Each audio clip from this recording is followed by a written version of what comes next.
The sand was the color of rust and bone, and it got into everything. Marcus Hayes tasted it in his teeth, felt it grinding between his skin and body armor, watched it swirl in the November wind that cut through Fallujah like a blade. The city burned in the distance, black smoke rising against the sky, too blue for war. He pressed his back against the crumbling wall of what used to be someone's home, maybe a shop, and tried to count his breathing while the world exploded around him. The IED had flipped their Humvee like a toy. Marcus remembered the sensation of weightlessness, the terrible silence before the crash, then screaming metal and his own voice joining the chorus. He crawled out through the shattered window, pulled Jenkins with him, left a trail of blowout in the sand that looked black in the harsh sunlight. Now they were pinned down in this skeleton of a building while insurgents fired from three directions, and the radio crackled with static, instead of the air support they desperately needed. Lance Corporal Marcus Hayes was 29 years old and starting to understand that today might be the day he died far from Pennsylvania, far from anyone who would remember his name 6 months after the memorial service. The thought didn't terrify him as much as it should have. War had a way of making death feel inevitable, even boring. What terrified him was the family huddled in the corner of this ruined building, a woman and 3 children who'd been trapped here when the fighting started, who looked at him with eyes that expected nothing and everything at the same time. The woman couldn't have been older than 30, but looked 50. War-age people in ways peacetime never could. She held the smallest child against her chest, a girl maybe 3 years old who'd stopped crying an hour ago and now just stared with the blank expression of shock. The 2 boys, 8 and 10 if Marcus had to guess, crouched beside their mother and flinched every time bullets chipped away more of the wall above their heads. The older boy had pissed himself. Marcus pretended not to notice. Jenkins was hit bad. The kid from Ohio with the terrible jokes and a girlfriend back home who sent him cookies that always arrived as crumbs kept trying to apply pressure to the wound in his thigh, but his hands shook too hard to be effective. Marcus had field dressed it as best he could, but the bleeding wouldn't stop and Jenkins' face was getting that waxy pale color that meant shock was setting in deep. The rules of engagement were clear. Civilians in the operational area, threat assessment uncertain, air support unavailable, squads scattered across 3 blocks. Protocol dictated they hold position, wait for extraction, minimize civilian interaction to avoid compromising the mission. Marcus looked at the woman and her children, then at Jenkins bleeding out on the floor, then at the doorway where insurgent fire kept them trapped like animals in a cage. Sometimes the right choice and the lawful choice weren't the same thing. His father had told him that once, back when Marcus was 16 and trying to understand why his old man had walked away from the police force. That conversation felt like it happened to someone else in a different lifetime. But the principle held. There was what the manual said and what a man had to do to look at himself in the mirror afterward. Marcus made his decision. He grabbed a smoke grenade from his vest and pulled the pin with his teeth like they did in movies. Except movies never showed how the smoke tasted or how your eyes watered or how throwing it meant exposing yourself to incoming fire for 3 full seconds that stretched into eternity. The canister clattered into the street and hissed thick gray clouds that would give them maybe 30 seconds of cover if they were lucky, 15 if they weren't. He hauled Jenkins up with one arm, grabbed the woman with the other, and screamed at her in English she probably didn't understand, but the tone was universal. The boys understood. They grabbed their sister and followed their mother as Marcus dragged them all toward the back wall, where there used to be a window before artillery made everything in Fallujah into abstract art. The insurgent fire intensified. They knew something was happening in the smoke, knew their trapped prey was making a move. Marcus felt a round pass so close to his head that the displaced air made his ear ring. Another punched through his pack and destroyed his last canteen. He kept moving because stopping meant dying, and dying meant leaving these people to whatever came next. They made it to the alley. Marcus shoved the family toward what he hoped was friendly territory 3 blocks east and turned back for Jenkins. The smoke was clearing. He could see shapes moving through it, hear shouted Arabic that didn't sound friendly. His M4 was almost empty. He had maybe 1 magazine left and a knife that had belonged to his grandfather in a war that felt cleaner in retrospect, even though it probably wasn't. That's when Corporal Tommy Rodriguez appeared out of the smoke like something out of a vision. Tommy was 41 years old, had a wife in San Diego, and a son who played Little League and had no business being in Iraq except the Marine Corps didn't care about your business, only your duty. He'd been 3 buildings over when the IED hit, had fought his way through 2 blocks of hostile territory to reach his squad, and now he stood in that alley with his rifle up and his face set in the expression of a man who'd already made his peace with whatever came next. Their eyes met, no words necessary. Tommy nodded toward Jenkins and the direction the family had run. Marcus understood. He grabbed Jenkins and moved while Tommy laid down, covering fire that sounded like the end of the world compressed into bursts of automatic rhythm. Marcus made it 20 feet, 30. The alley bent left, and suddenly there were Marines. Beautiful goddamn Marines from another unit who'd heard the firefight and were advancing to support. Marcus handed Jenkins off and turned back for Tommy. He was already falling. 3 rounds center mass. The body armor might have caught 2, but the third went through the gap under his arm where the plates didn't cover. Tommy went down on one knee, then the other, almost graceful about it. He looked at Marcus from 30 yards away, through clearing smoke, and he smiled. Actually smiled. His lips moved.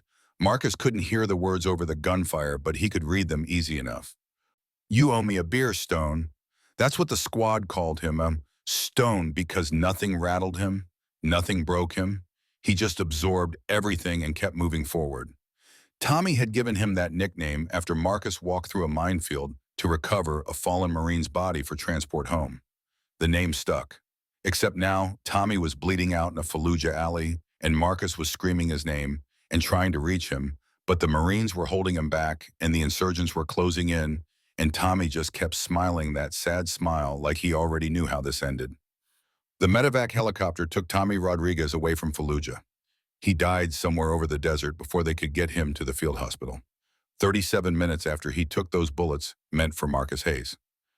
They gave him a Purple Heart and a Bronze Star with Valor and sent his body home to San Diego, where his wife received a folded flag and his son got a shadow box with his father's medals that would never compensate for the empty chair at the dinner table. Marcus attended the funeral.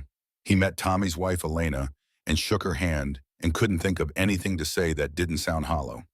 He met Tommy's son, 12-year-old Tommy Jr., who everyone called Reaper, because he was obsessed with comic books and dark humor even before his father died. The kid looked at Marcus with eyes that held no blame, but also no forgiveness, because there was nothing to forgive. Just the random cruelty of bullets finding soft tissue in a war that shouldn't have happened in the first place. Elena pulled Marcus aside after the service. She was small and fierce and holding herself together with what looked like pure spite against a universe that had taken her husband. She pressed something into his hand. Tommy's knife. The one he'd carried through 2 tours, the one with electrical tape wrapped around the grip and his initials scratched into the blade. He would have wanted you to have it. Her voice was steady, but her eyes were oceans. "Promise me something." Marcus waited. He owed this woman everything and nothing. No debt could balance the scales. Don't waste it. Whatever he bought you with his life, don't waste it. Marcus Hayes carried that knife for the next 18 years. It rode in a sheath on his belt through his remaining months in Iraq, through his discharge and his journey home, through his wandering years when he couldn't figure out how to be a civilian, through his decision to join a motorcycle club where other veterans gathered because they couldn't quite let go of brotherhood and purpose. The knife was there when he made his promises to his sister Rachel. It was there when he started hunting men who hurt women. It was there on a cold November night when he walked into Rose's Diner on Route 44 and saw a predator stalking prey and knew he couldn't walk away. Some debts could only be paid in blood. Others could only be paid forward, one intervention at a time, until the day you died or the world stopped needing men willing to stand between the innocent and the wolves. Marcus figured he'd know when that day came. Until then, he kept moving forward, like a man carrying a dead friend's knife and a living promise. The fluorescent lights in Rose's Diner hummed with that particular frequency that got into your skull and stayed there. Marcus sat in booth 7, the one in the back corner, with a clearer view of both entrances and all the windows, and let the terrible coffee warm his hands while his eyes tracked everything that moved. Old habits, Marine habits, the kind of awareness that never quite shut off even 15 years after his last patrol. The diner was pure Americana and decay. Red vinyl booths patched with duct tape in 3 different colors. A Wurlitzer jukebox in the corner that hadn't played anything but static since 2003, according to the handwritten sign taped to its chrome face.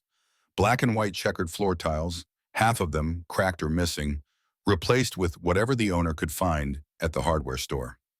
The ceiling fans wobbled in slow circles, circulating air that smelled like fryer grease and burnt coffee and the ghost of a million cigarettes smoked before the state made it illegal. The neon sign outside flickered Rose's Diner in red letters, had been flickering the same way since Marcus first stopped to hear 3 weeks ago, would probably keep flickering until the whole thing gave up and died. Route 44 stretched past the parking lot in both directions, a 2-lane blacktop connecting small Pennsylvania towns that time had mostly forgotten. Farmland on one side, woods on the other. The diner sat in a pool of artificial light surrounded by darkness that felt heavier than it should. Marcus had ridden past this place 100 times over the years. Never stopped until 3 weeks ago when he was visiting his sister Rachel and needed somewhere to eat that wasn't her kitchen because she worried too much about him and he couldn't take another conversation about when he was going to settle down, find a good woman, stop riding that motorcycle like he was still 25 and immortal. Rose's Diner was convenient. The food was acceptable. The coffee was terrible but hot. He could sit in booth 7 and watch the road and think about nothing for an hour before riding on to wherever the night took him. Except 3 weeks ago, he'd noticed Ryan Walsh. 3 weeks ago, the convenience became a mission. 3 weeks ago, Marcus Hayes stopped being a man passing through and became something else. A watcher, a hunter, a guardian whether anyone asked for it or not. Ryan sat in booth 9 now. Tuesday night at 11:30, exactly where he'd been sitting for the past hour and 45 minutes. Dark blue Camry in the parking lot, Pennsylvania plates JKL 4829, registered to an address on Maple Street, 15 miles east. The car was 12 years old, needed new brake pads based on the sound it made pulling into the lot, and had a cracked windshield on the passenger side that someone had tried to seal with clear packing tape. Ryan Walsh was 34 years old, worked in data entry for a medical billing company, lived alone, had no criminal record in Pennsylvania, but that didn't mean much because Pennsylvania wasn't where his history lived. Marcus knew all this because knowledge was survival. In Fallujah, he'd learned to identify threats by the way a man walked, the way he held his hands, the angle of his shoulders when he watched something he wanted. Civilians thought war was about guns and explosions. War was about information, about reading people like maps, about knowing which doorways hid death and which ones just hid frightened families trying to survive another day. That skill transferred. Marcus could look at a man in a diner and see the predator underneath the normal surface, could track patterns, could recognize hunger that had nothing to do with food. Ryan Walsh hadn't touched his burger in over an hour. The fries had gone cold and congealed. He nursed his 3rd cup of coffee, but barely drank it, just used it as an excuse to stay, to watch, to feed whatever need drove him to sit in a booth for hours, watching a 23-year-old waitress who was just trying to make it through her shift. Sarah Mitchell moved through the diner like she was dancing to music only she could hear. Not graceful exactly. Tired. Her feet hurt. Marcus could tell by the way she favored her left side when she thought no one was watching. Her blonde ponytail had started the shift neat and professional, and now strands escaped to frame a face that was pretty in an exhausted way. She wore the standard uniform, black pants and a white button-up shirt with roses embroidered on the pocket in red thread that was coming loose. Coffee stains on her right cuff, a small burn scar on her forearm from the grill. Her name tag was crooked.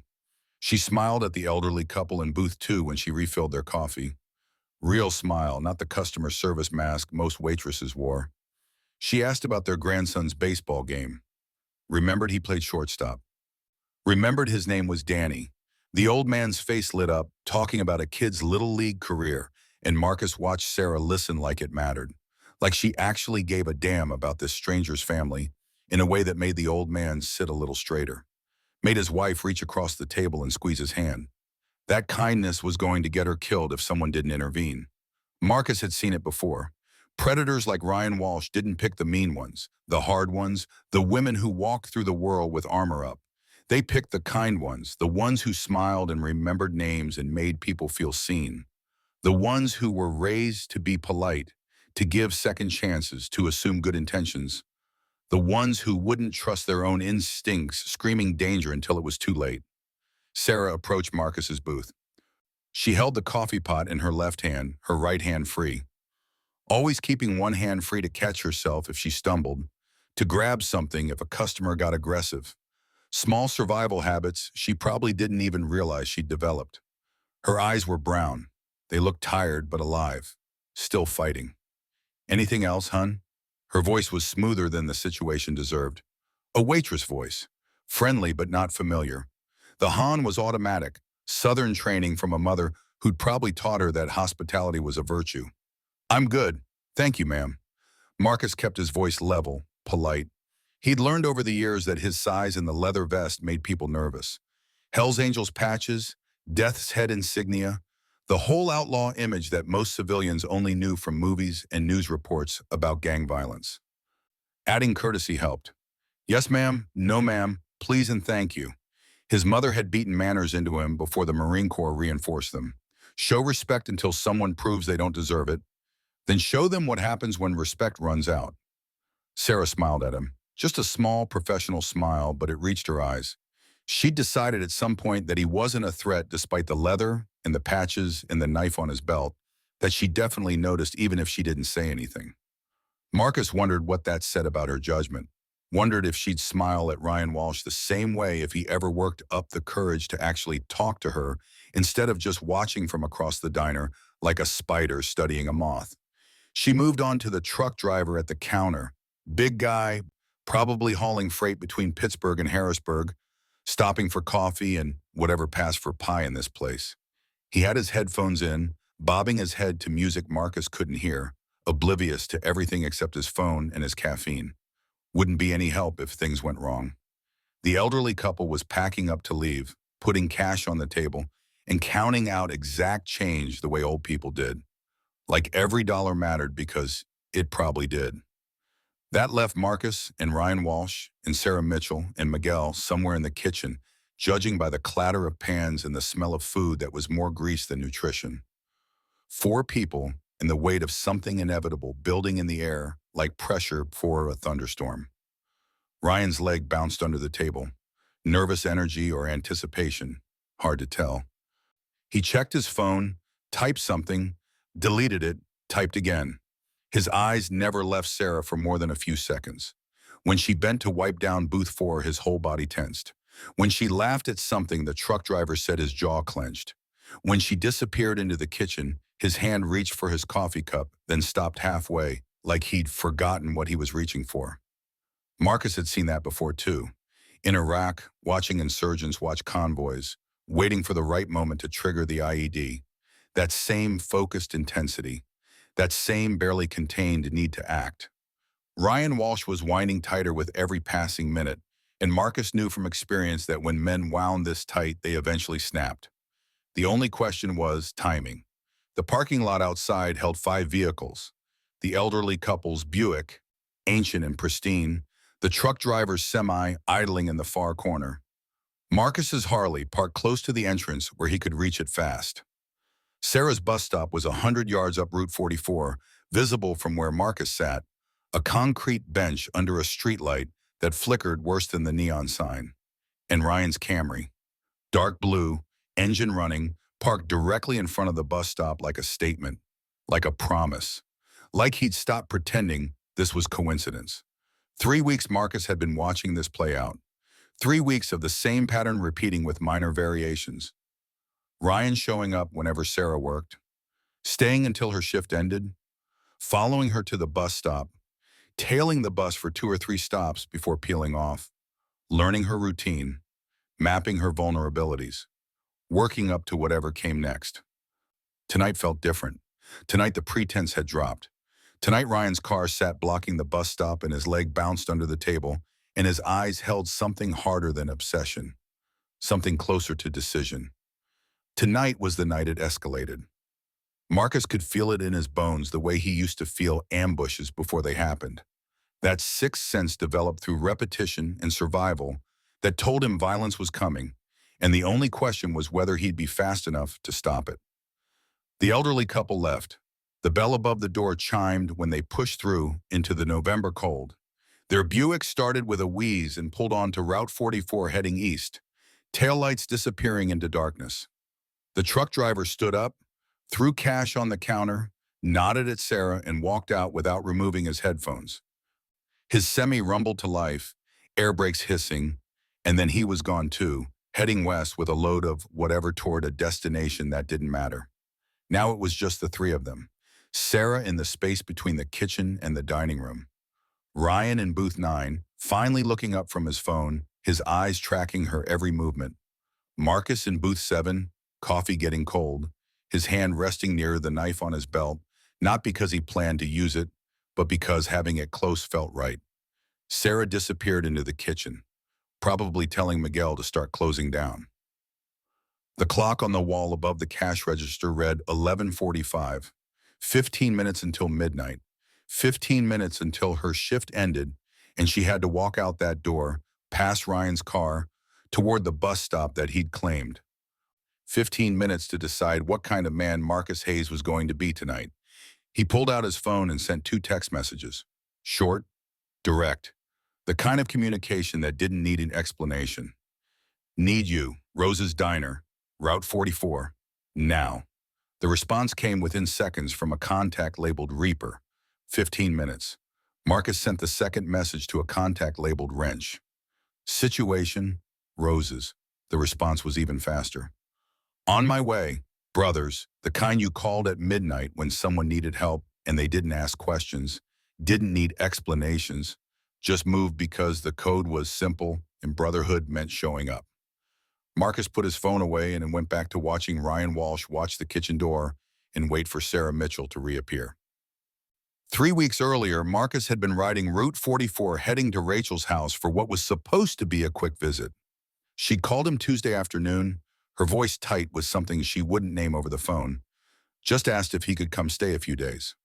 Marcus didn't ask questions. Rachel was his baby sister, 43 years old, but still baby sister in his head, and when she asked for something, he provided. That's what family meant. That's what the code meant. He'd stopped at Rose's Diner because it was convenient, because his gas tank was low and his stomach was empty, and the diner looked like the kind of place that wouldn't care about a man in Hell's Angels colors as long as he paid and didn't cause trouble. He'd taken booth 7 out of habit, ordered coffee and meatloaf out of simplicity, and spent the first 20 minutes not noticing anything except how tired he felt and how the road kept calling even when he had nowhere particular to go. Then he'd notice Ryan Walsh. Or more accurately, he'd notice the way Ryan Walsh was watching the waitstaff. Not casual observation, not friendly interest. The focused intensity of a man studying something he wanted, mapping vulnerabilities, learning patterns. Marcus recognized it because he'd done it himself in different contexts for different reasons. In Fallujah, you watched buildings before you cleared them, watched roads before you drove them, watched people before you trusted them. The watching itself wasn't wrong. The intent behind it made all the difference. Ryan had been alone in booth 9, same booth he'd occupy for the next 3 weeks, with occasional variations. He'd ordered coffee and a burger. Hadn't touched the burger. Just sat there for 4 hours watching a brunette waitress in her 40s, who Marcus later learned was named Donna. When Donna's shift ended at midnight, Ryan had paid his check and left. His Camry had followed Donna's Toyota to a residential street 3 miles away and then disappeared. Marcus hadn't thought much about it that first night. Lots of lonely men hung around diners. Lots of them had crushes on waitresses who were nice to them as part of their job. It became interesting when Marcus came back Friday and saw Ryan again. Same booth, same order. Different waitress this time. Younger, redhead, cheerful in a way that seemed genuine. Ryan watched her the same way he'd watched Donna. Stayed until midnight. Followed her car for 6 blocks before turning off. That's when Marcus decided to extend his visit with Rachel. That's when professional interest became mission focus.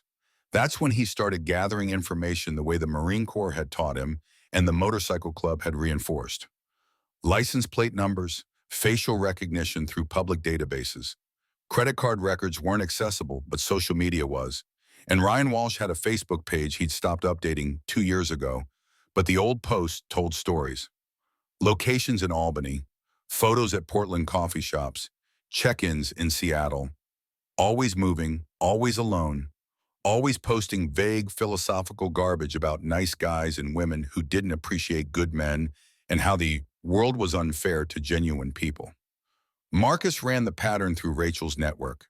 His sister had built something over the past 15 years, a loose confederation of survivors and advocates who shared information that law enforcement couldn't or wouldn't track across jurisdictions.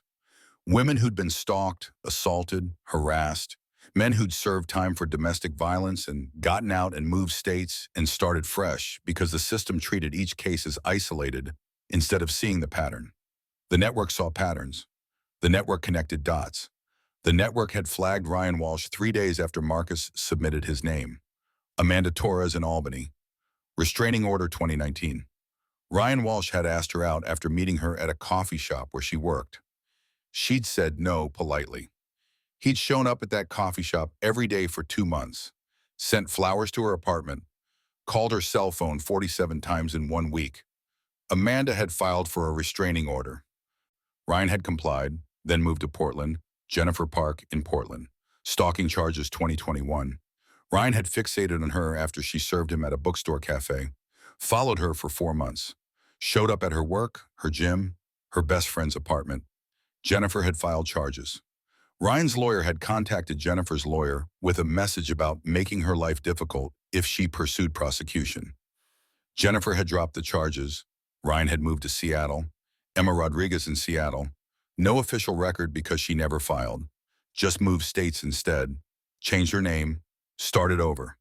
But she'd shared her story on the network. Same pattern, same escalation, same man who couldn't take rejection, couldn't understand that service industry kindness wasn't romantic interest, couldn't stop even when explicitly told to stop. Now Ryan Walsh lived in Pennsylvania and he'd picked his next target, and Marcus Hayes sat in booth 7 watching it happen in real time because that's what he did now. That's who he'd become in the years since Fallujah, since Tommy Rodriguez took 3 bullets that had Marcus's name on them, since Elena pressed that knife into his hand and told him not to waste what her husband had bought. Marcus watched. Marcus gathered information. Marcus intervened before the law could because the law required evidence of a crime and Marcus required only evidence of intent. The 3rd week, Ryan's attention shifted to Sarah Mitchell, and Marcus knew the pattern was complete. Ryan had been testing, watching different women, seeing who was vulnerable, who worked alone, who took the bus instead of driving. Sarah hit every marker. Young, kind, alone. No car in the parking lot, always left on foot toward the bus stop. Worked the same shifts on a predictable schedule. Smiled at customers like she meant it. Made people feel seen in a way that predators mistook for invitation. Marcus had followed them both that first Tuesday. Stayed far enough back that neither noticed him. Watched Sarah walk to the bus stop, her pace faster than normal, her body language screaming awareness and fear. Watched Ryan's Camry pull out of the lot and creep along the shoulder 20 feet behind her. Watched Sarah reach the relative safety of the streetlight and the public space of the bus stop. Watched Ryan park at the gas station across the street and just sit there, engine running, waiting. The bus had come. Sarah had gotten on. Ryan had followed for 2 stops before turning off. Marcus had followed Ryan until he parked at the apartment complex on Maple Street, until the lights in Unit 2B came on, until Marcus was satisfied that the immediate threat had passed for one more night. Then Marcus had gone to Rachel's house and told her what he'd found.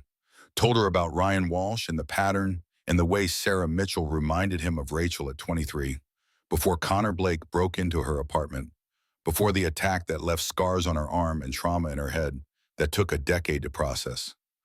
Rachel had looked at him with eyes that held fear and resignation and something that might have been pride or might have been grief. You're doing it again. That look, you found another one. Marcus hadn't denied it, couldn't deny it. The code didn't allow for looking away. At Rose's, same pattern as Connor, young waitress, following her.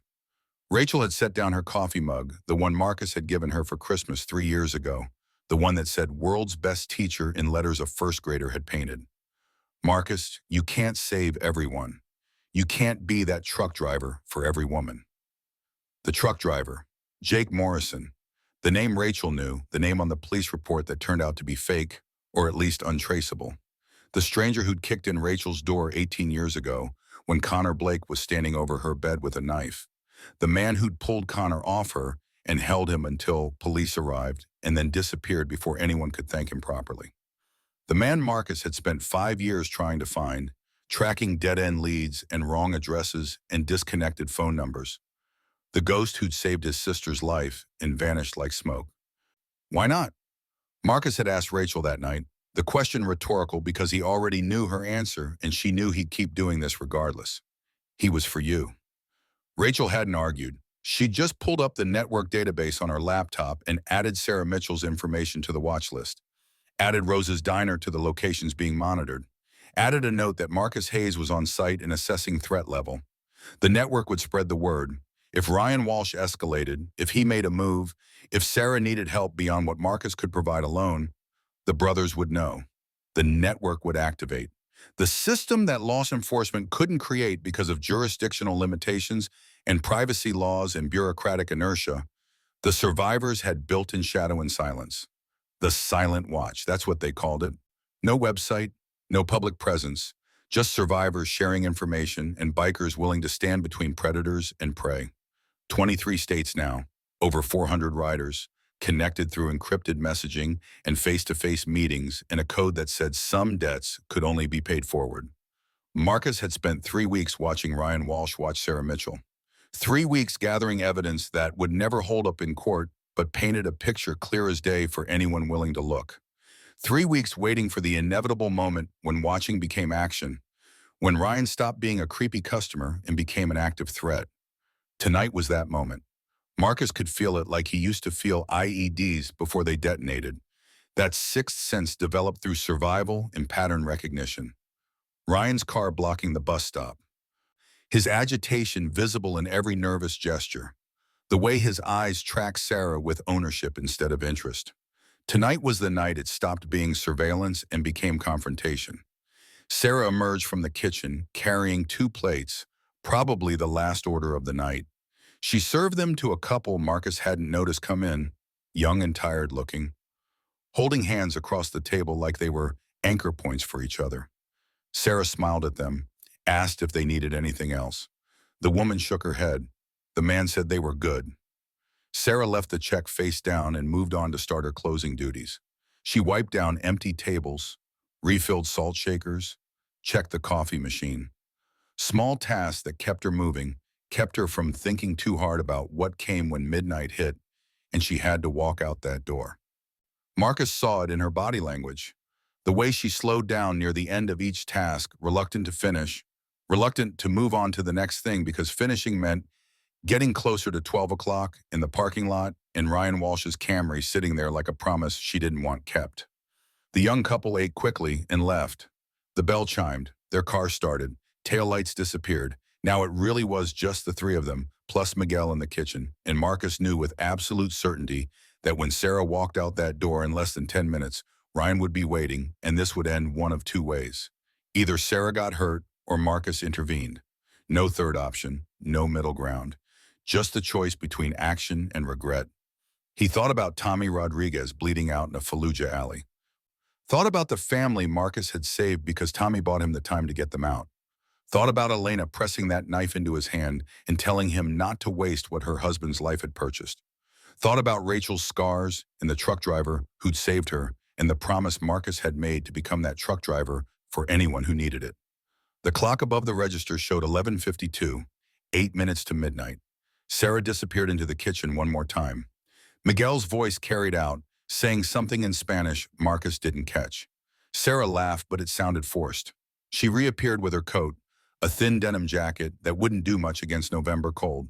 She counted out the register while trying not to look at the windows, at the parking lot, at Ryan's car still sitting there with its engine running and its message clear. Marcus's phone buzzed, text from Reaper, 5 minutes out.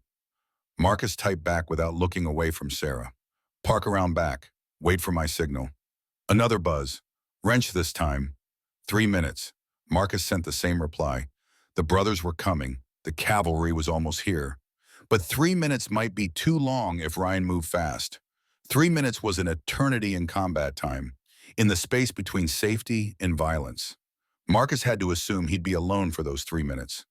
Had to assume the only thing between Sarah and whatever Ryan had planned was an ex-Marine with a dead friend's knife and a promise he intended to keep.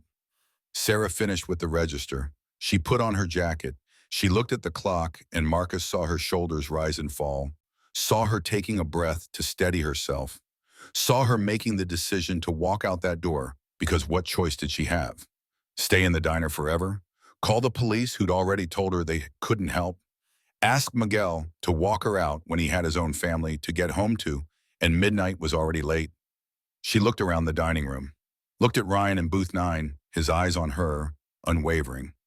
Looked at Marcus in booth 7, the big man in leather who'd been coming here for 3 weeks now, who'd always been polite, who'd always left good tips, who looked dangerous but felt somehow safer than the alternative.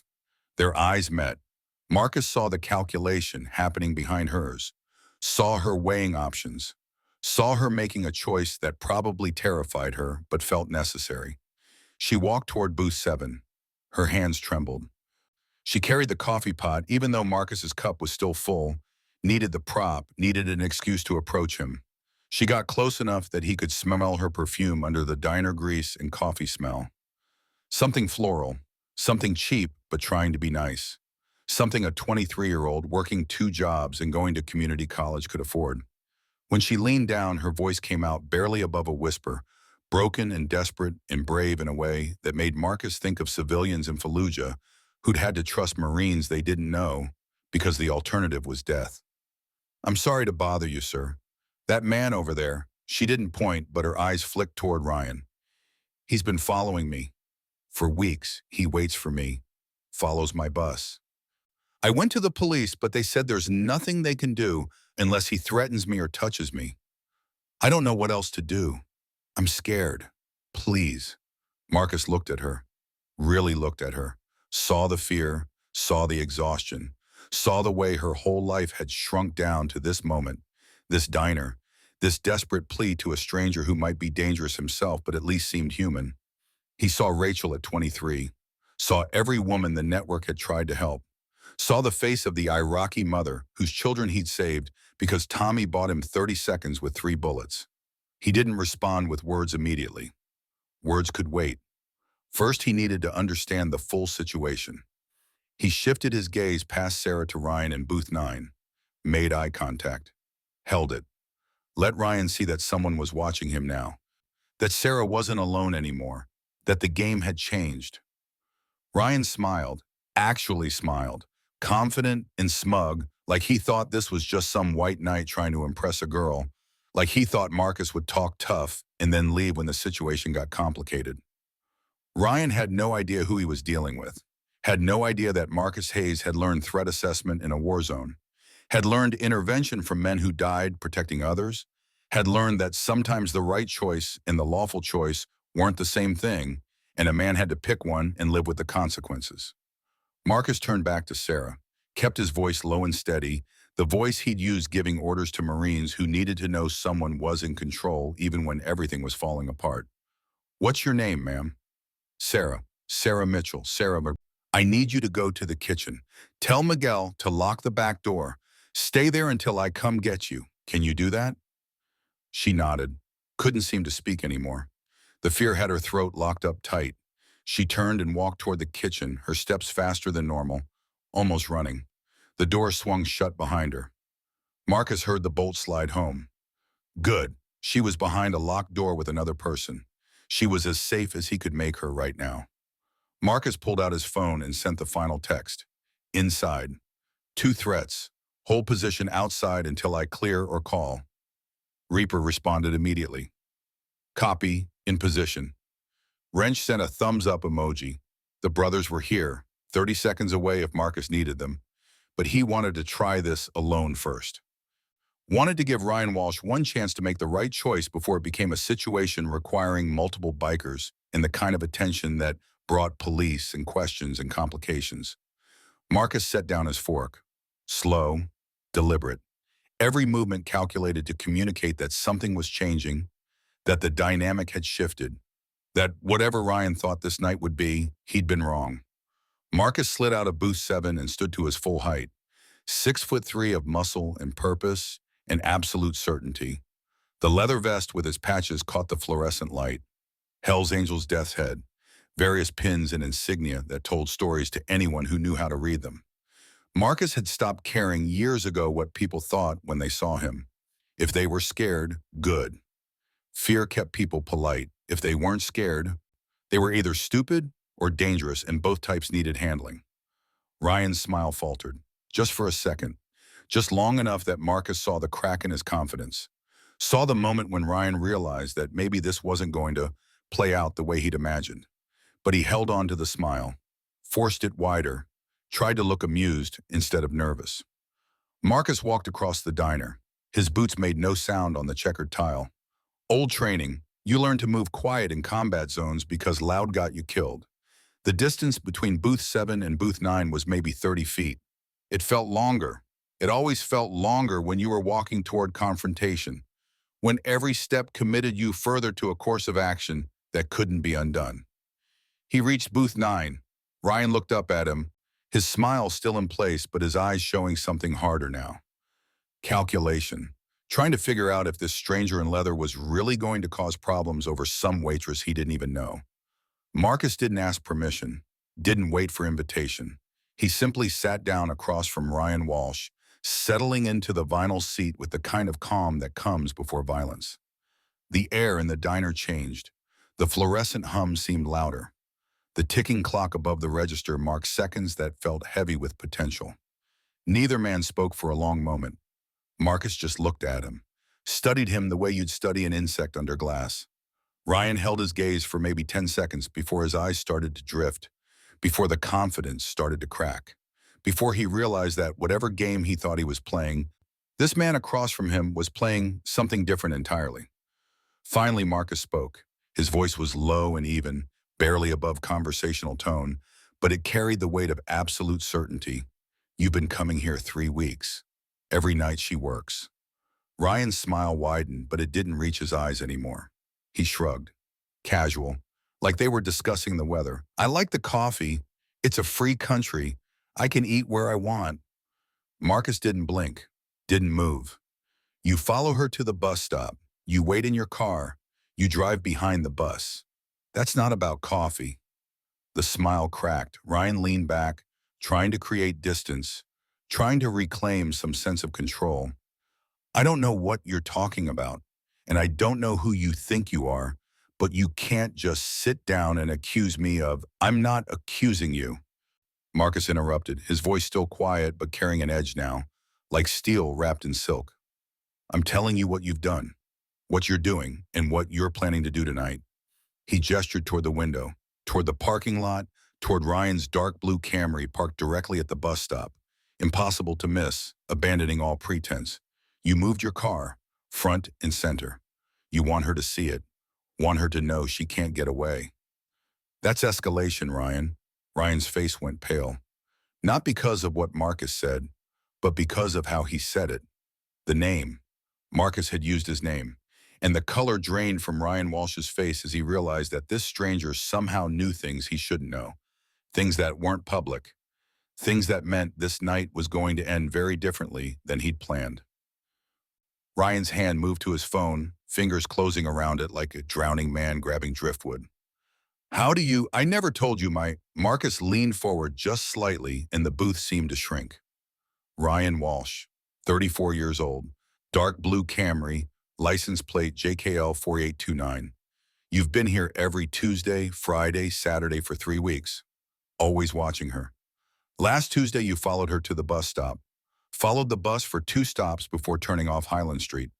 The words came out methodical, a briefing delivered with the cold precision of someone who'd spent years gathering intelligence before striking. Ryan cycled through expressions: confusion, disbelief, rage, fear. He landed on indignation, the defense mechanism of guilty men everywhere. I don't know what you're talking about. His voice climbed higher, defensive. This is harassment. I'm a paying customer and you're Albany, New York, 2019. Marcus cut through the protest like wire through butter. Amanda Torres took out a restraining order against you, said you followed her for 2 months after she turned you down, showed up at her work, sat outside her apartment. Ryan's mouth worked but produced no sound. The color fled his face in a wave, leaving him gray under the fluorescent glare. His phone clattered onto the table. Forgotten. Portland, Oregon, 2021. Marcus continued in that same measured cadence, each syllable a hammer blow. Jennifer Park filed stalking charges. Dropped them 3 weeks after you moved. You have a pattern, Ryan, and patterns don't break themselves. The silence felt thick enough to suffocate in. Fluorescent tubes hummed their mechanical hymn. The clock ticked its relentless march. In the kitchen, Miguel closed down, unaware that 20 feet away, a man's carefully constructed anonymity was disintegrating. Ryan's jaw worked. You can't. There's no way you could know that. That information isn't public. I never. His breathing came faster, shallower. I'm not doing anything illegal here. You can't prove. I don't need to prove anything. Marcus held his gaze, steady as granite. I just need to know. And I know. The diner door opened with its cheerful bell, and November cold rushed in with two figures who moved like they'd trained for room entry, who assessed threats in the heartbeat most people needed just to process what they were seeing. Leather vests identical to Marcus's, Hell's Angels patches, the kind of men who made civilians check exits and cops reach for badges. Tommy Rodriguez Jr. came through first, 30 years old but carrying decades more in his eyes, moving with the coiled efficiency of someone who'd learned violence young and metabolized it into purpose. His father's combat knife rode on his belt, electrical tape still wrapped around the grip where Tommy Sr. had held it in Fallujah, initials still scratched into the blade. Marcus had watched Elena give that knife to her son on his 18th birthday, watch the kid hold it and weep and then square his shoulders like he was accepting a commission. Jake Morrison Jr. followed half a beat behind. Wrenched to everyone in the network because he could resurrect dead engines and read surveillance footage like scripture. 42 years old, built like someone who wrestled machinery for a living, tattoo sleeves telling stories in ink his voice never would. He'd inherited his father's PI skills before the old man switched to driving trucks to escape the warrants that came with bending rules to help people the system ignored. Wrench had taken those skills and aimed them at predators. Neither man spoke. They didn't need dialogue. Years of riding together, working together, showing up when brothers called because the code was simple and brotherhood meant presence. They crossed to booth 9 with purpose, their boots loud on tile, and sat down flanking Ryan Walsh without asking permission. Boxing him in, closing exits, narrowing options. Ryan tried to stand, but hands landed on his shoulders. Not violent, not aggressive, just firm enough to communicate that standing wasn't on the menu. Sit down. The words came soft but heavy, weighted with years of watching his mother cry for a father who'd never walk through the door again. Weighted with the legacy of a man who'd taken bullets for strangers because protection mattered more than survival. Ryan sat. His eyes darted between three bikers, hunting for weakness, for opening, for some angle that would return control to his hands. He found nothing. Marcus watched the math happen behind Ryan's eyes, watched him calculate he was trapped with men who knew things they shouldn't and carried themselves like they'd done this before. My brothers and I have some questions. Marcus kept his tone conversational, almost warm. You're going to answer honestly. Ryan's final grasp at control emerged as bluster mixed with television, legal jargon. This is illegal. Kidnapping, false imprisonment. I'll sue. You can't just... Wrench gestured toward the door with an open palm, reasonable as a monk. No one's stopping you from leaving. Doors right there. But three men sat solid as bedrock, and the implication was transparent as window glass. Leave if you can, try it, see what happens. Ryan stayed seated, and something behind his facade fractured, the first crack in whatever structure he'd built to justify following women home and parking outside their sanctuaries. Marcus pulled a folder from inside his vest. Physical documents, analog, the kind that couldn't be deleted with a keystroke or lost to a server crash. He opened it with deliberate slowness, placing it on the table between them. Inside were photographs printed on standard paper, police reports obtained through channels that weren't quite legal but weren't quite criminal either. Handwritten notes compiled over 3 weeks of surveillance. The first photograph showed Amanda Torres. Dark hair, glasses, professional headshot probably scraped from LinkedIn. Marcus slid it across where Ryan couldn't avoid seeing. Amanda Torres, 28 years old, paralegal in Albany. You met her at a coffee shop where she worked while putting herself through law school. Asked her out. She declined politely because she was seeing someone. You appeared at that coffee shop daily for 2 months. Sent flowers to her apartment. Called her cell 47 times in 1 week. Ryan's hands trembled. He reached for his coffee cup, but nearly knocked it over. Caught it at the last instant with both hands wrapped around it like it could anchor him to reality. The police report came next. Official paperwork with case numbers and dates and Amanda's statement written in the clinical language law enforcement used to describe terror. Restraining order granted. Ryan Walsh ordered to maintain 500 feet distance from Amanda Torres and her workplace. The order was still active when Ryan relocated to Portland 6 months later. Second photograph. Jennifer Park. Lighter hair, younger, smiling in what looked like a candid social media shot. Marcus placed it beside Amanda's photo. Building a gallery of casualties. Portland, Oregon 221. Jennifer Park, 25, worked as a barista. You followed her 4 months. Appeared at her work, her gym, her friend's apartment. She filed stalking charges. Arrest report right here. The paperwork followed. Charges filed. Court dates scheduled. Then a dismissal notice dated 3 weeks after initial filing. Case closed at complainant's request. The official record didn't capture why Jennifer Park dropped charges against the man who terrorized her. The official record never captured the phone calls from Ryan's lawyer, the subtle threats about making life difficult, the calculation that fighting through courts would cost more insanity and money than relocating and praying he'd lose interest. Ryan's voice emerged as a whisper. She never filed anything. There's no record. Marcus interrupted with the third file. Seattle, Washington, 2D22. Emma Rodriguez. This one contained no official documents because Emma had been too frightened to involve police. Just a printed email from the Silent Watch Network. Emma's story told in her own words. How Ryan had fixated after she'd served him at a bookstore cafe. How he'd learned her schedule and materialized whenever she worked.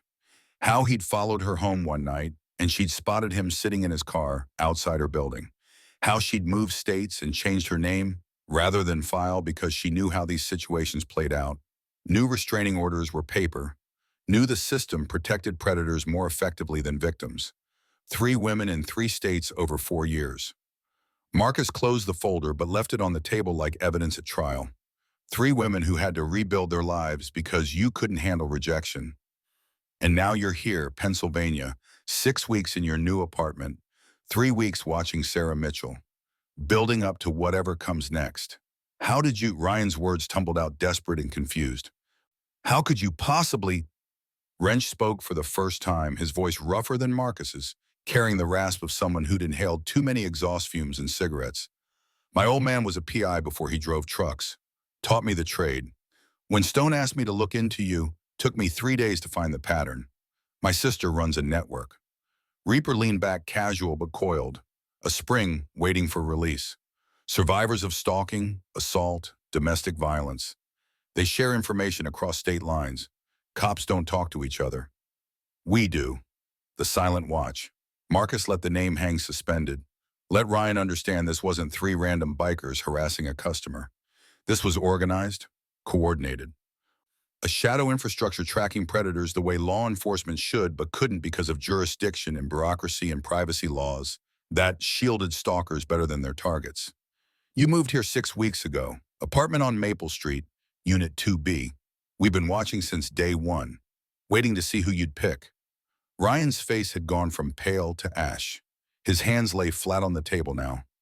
Fingers spread like he was trying to ground himself against reality collapsing. When you picked Sarah, we knew it was time. Marcus's mind flashed to Fallujah unbidden, the way war memories always arrived uninvited and unwelcome. He was back in that ruined building with the family huddled terrified and Jenkins bleeding out, an insurgent fire dismantling walls that were supposed to provide cover. He remembered the choice. Wait for clearance through proper channels and watch civilians die, or breach protocol and act because sometimes right and lawful weren't synonyms. He'd chosen action. Tommy Rodriguez had died, buying him time to extract that family. Elena had pressed Tommy's knife into Marcus's palm and told him not to waste what her husband purchased with his life. Every intervention since had been payment on that debt. Every protected woman was another installment toward a balance that could never settle but had to be acknowledged. The parallel wasn't subtle. The system said, wait until Ryan commits a crime. Wait until he touches Sarah. Wait until there's evidence through violence. But by then, Sarah would be shattered the way Amanda was shattered. Jennifer was shattered. Emma was shattered. The system required proof through harm, and Marcus had learned in Fallujah that sometimes you couldn't wait for permission to do what was right. Ryan's voice cracked when he finally spoke. Why do you even care? You don't know her. She's just some waitress who... She's a person. Marcus cut him off, his voice harder now, controlled calm giving way to something colder. A person who deserves to feel safe walking to her bus. A person who went to police and got told there's nothing they can do until you hurt her. Until. Not if, until. In war, you learn fast that there's lawful and there's right. Sometimes they're the same. Sometimes you choose. Marcus leaned forward and Ryan pressed back like he could melt through vinyl if he tried hard enough. You want to know why I care? Because I swore an oath. Protect those who can't protect themselves. That oath doesn't expire, doesn't end when you remove the uniform. The clock above the register showed 12:07. Sarah's shift had ended 7 minutes ago. She remained locked in the kitchen with Miguel, waiting for Marcus to retrieve her, trusting he'd resolve this because she had no alternatives. The weight of that trust settled on Marcus's shoulders the way it always did when someone placed their safety in his hands. You have two options, Ryan. Only two. Marcus kept his voice level, but his eyes held something that made Ryan contract further. Option one is simple. You leave right now, get in your car, drive out of this county. You never return to Rose's, never contact Sarah, never even think about her. You relocate out of Pennsylvania within 30 days. And if I refuse? Ryan's voice was barely audible. All bluster evaporated, replaced with the hollow tone of someone who already knows they've lost but can't quite accept it. Then we're watching, forever. You escalate with any woman anywhere, we discover it. And next time there won't be conversation. Reaper pulled his father's knife from its sheath with slow deliberation. Didn't point it, didn't threaten with it, just set it on the table between coffee cups and ketchup like a statement of fact. The blade caught fluorescent light. The electrical tape around the grip was worn smooth from decades of handling. Tommy Rodriguez Sr. had carried that knife through 2 Iraq tours before it killed him, saving Marcus Hayes. Now his son carried it as a reminder that some fights weren't about law, they were about honor. My old man died protecting innocence. Took a bullet meant for stone here. Reaper's voice was quiet but carried the weight of loss that never fully heals. I carry this to remember some fights aren't about winning. They're about standing even when it costs everything. What's it gonna be, Ryan? Wrench's hand rested near the knife, not touching, but implication clear. Honor or consequence? Ryan's eyes fixed on the knife like it was a viper coiled to strike. His breathing had gone shallow and rapid. Sweat beaded on his forehead despite November cold seeping through thin walls. He looked like a man standing at a cliff edge, trying to decide if jumping was preferable to being pushed. Option 2. Marcus let the words settle before continuing. You stay. You face what you've done. He pulled out his phone and dialed a number he'd memorized 3 days ago. Put it on speaker. The line rang twice before a woman answered. Professional but wary. Hello? Amanda, he's here. The silence on the other end stretched 3 heartbeats. Then Amanda Torres's voice came through the speaker. Harder now, wariness replaced with something that sounded like rage mixed with vindication. Ryan, it's been 5 years. 5 years since you made my life hell. Ryan's hand shot toward the phone like he could somehow stop this conversation, but he froze with fingers hovering over the speaker. Not quite brave enough to end the call. Not quite broken enough to listen. I want you to know something. Amanda's voice carried 5 years of processing, trauma, and fear and anger. I live with fear daily. Can't trust men. Can't feel safe in my own apartment. Can't walk to my car without checking shadows. You stole that from me. I never... Ryan started, but Amanda talked over him, voice rising. You appeared at my work every single day for 2 months. You sent me flowers with notes about how we were meant for each other. You called me 47 times in 1 week. 47 times. I changed my number, told my boss to call security if you came in, took a different route home because I knew you were following. You want to tell me again that you never did anything? The silence that followed felt heavy enough to crack the table. Ryan's mouth worked but produced no sound.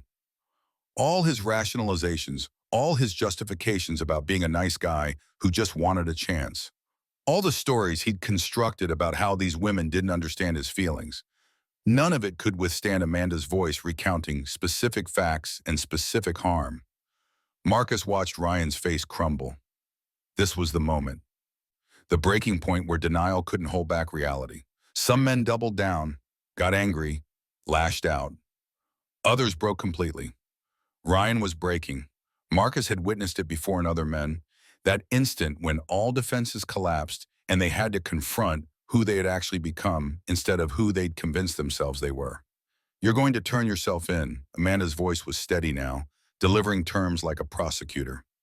Tonight, full confession to police. Albany, Portland, here. All of it. There's no evidence. Ryan's protest emerged weak, a final desperate grasp at escape. It's been years, they won't. I'll file a formal complaint. Jennifer will too. We're both willing to testify. With your confession, it'll stick. Marcus ended the call before Ryan could respond. The silence in the diner felt absolute.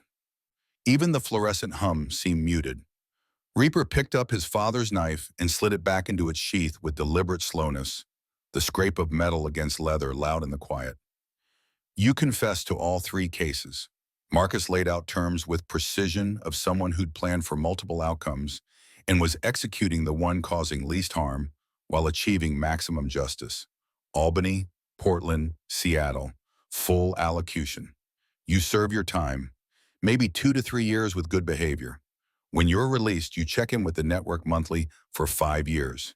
You stay clean, we leave you alone. Ryan stood sudden and violent, knocking his water glass over. Liquid spread across the table, dripping onto floor in rhythm that sounded like countdown. His face had gone from gray to red. All fear transforming into rage because rage was easier than shame. Fuck this. Fuck all of you. His fist came around wild and untrained, telegraphed so obviously Marcus had time to consider 3 counters before choosing the simplest. He caught Ryan's wrist mid-swing and held it, not squeezing, not hurting, just stopping forward momentum with strength that came from 20 years of physical labor and military discipline. Don't. The word came out flat and final. Ryan tried to pull away, but Marcus's grip was iron. Tried to swing with his other hand, but Reaper was already moving, catching that wrist too. And suddenly Ryan was held by 2 veterans who'd learned restraint techniques in situations far more violent than diner confrontations. He struggled maybe 5 seconds before futility became obvious. The fight went out of him all at once, his body going slack, his head dropping forward. Sit down. Marcus released his wrist and Ryan collapsed back into the booth like a marionette with cut strings. The rage was gone, burned away in that brief, useless struggle, leaving nothing but hollow core underneath. Ryan put his face in his hands and started crying. Not manipulation, not performance. The real thing, the breakdown that happens when a man looks at his life and sees damage he caused and can't justify it anymore. I don't know how to stop. The words came out muffled through his hands, choked with tears and snot and something that might have been genuine anguish. When I see someone like her, someone kind, someone who smiles at me, I think maybe this time it'll be different. Maybe she'll see that I'm not like other guys, that I'm worth. Marcus let him talk. Sometimes men needed to confess, needed to purge poison they had been carrying. But confession didn't equal absolution. Understanding why someone hurt people didn't erase the hurt. And when they don't want me, it feels like they're saying I'm nothing, that I'll always be nothing. So I keep trying, keep showing up, because if I can just make them see, you traumatized 3 women because 'cause your feelings got hurt. Wrench's voice cut through Ryan's spiral like cold water. I don't care about your pain. I care that you made their lives hell. Ryan looked up, face blotchy and wet. If I confess, they'll believe me? The cops, Amanda and Jennifer, will both file formal complaints. With you confessing, it'll stick. Marcus had confirmed this with Rachel's network before ever sitting at this booth. The pieces were positioned. The system would function this time if Ryan chose the right path. How long? 2 to 3 years. Maybe less with a plea deal. Ryan sat calculating, weighing prison time against whatever happened if he refused. The calculation was interrupted by red and blue lights suddenly washing through the windows. The distinctive whoop of a police siren, car doors slamming, Marcus's jaw tightened. Someone had called the cops. Probably Dennis, the manager, checking security camera feed from home and seeing 3 bikers surrounding a customer and deciding that looked enough like trouble to warrant intervention. Hands where we can see them. The voice came through the door before it opened. Officer James Clark stepped through first, weapon drawn but pointed down, 2 patrol officers behind him with hands on sidearms. All 3 assessed the situation in a single sweep. 3 Hells Angels, 1 civilian, knife on table, clear signs of confrontation. Marcus moved slowly, deliberately, raising his hands to shoulder height. Reaper and Wrench mirrored him, military training kicking in. When law enforcement showed with weapons, you moved slow and kept your hands visible, and didn't give them reason to escalate. Ryan started to speak, voice rising with panic and opportunity. They threatened me. They assaulted me. I was just sitting here and they... The kitchen door banged open and Sarah emerged, face pale but determined. Officer Clark, wait, please. She moved between police and the booth, hands raised like she was calming spooked horses. He's lying. He's been stalking me for weeks. I filed a report with you, remember? You took my statement. Clark's eyes narrowed, but he didn't holster his weapon. He looked at Sarah, then at Marcus, then at Ryan, who'd stopped mid-sentence with mouth hanging open. Miss Mitchell. His voice was cautious, a cop trying to piece together a situation that didn't match the call he'd received. What's going on here? These men were helping me. Sarah's voice shook, but she kept talking, kept putting herself between police and people who'd intervened on her behalf. That man, Ryan Walsh, he's been coming here every night I work, following me, waiting outside. You said there was nothing you could do unless he threatened me or touched me. She gestured at Marcus. They were making sure I got home safe. Clark holstered his weapon, but his hand stayed near it. He looked at Marcus with an expression that held recognition and something that might have been resignation. Stone. I should have known. Officer, Marcus kept his voice neutral, respectful, not challenging authority, just acknowledging the situation. You know I can't have vigilante justice in my jurisdiction.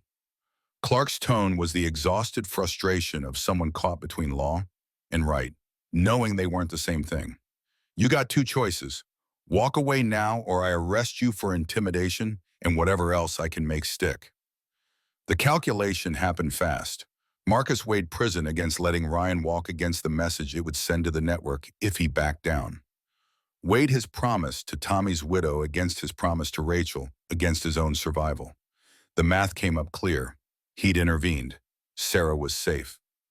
Ryan's pattern was broken. The rest was police work, and Marcus had done what he came to do.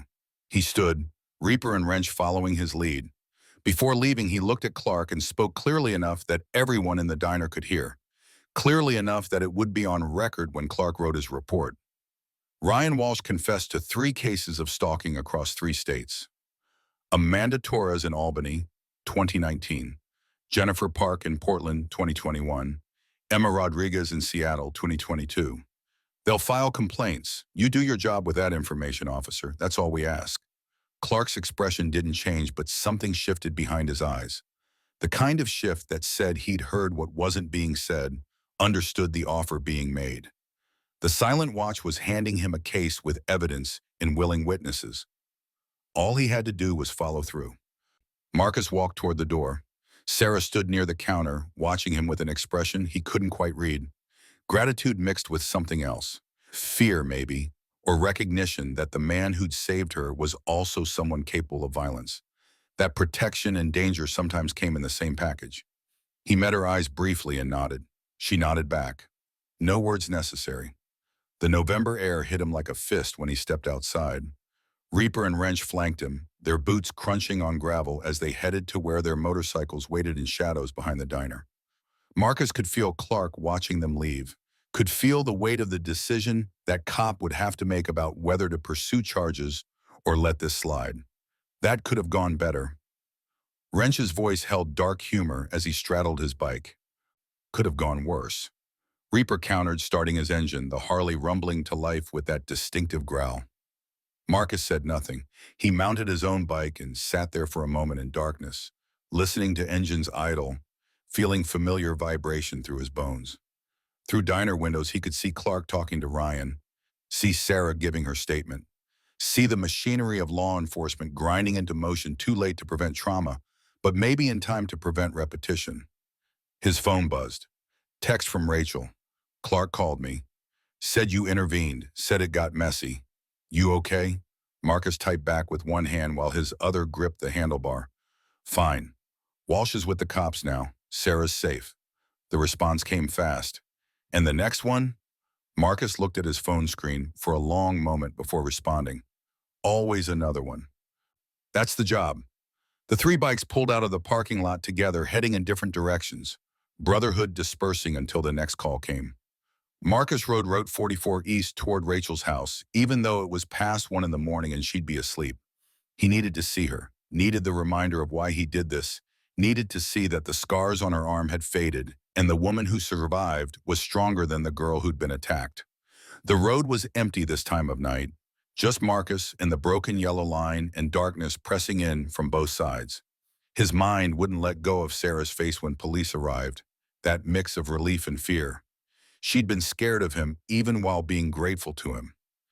That was the cost of being the monster who fought monsters. You saved people, but they never quite trusted you after. Never quite forgot what you were capable of. Tommy Rodriguez had died buying Marcus 30 seconds. 30 seconds to save a family.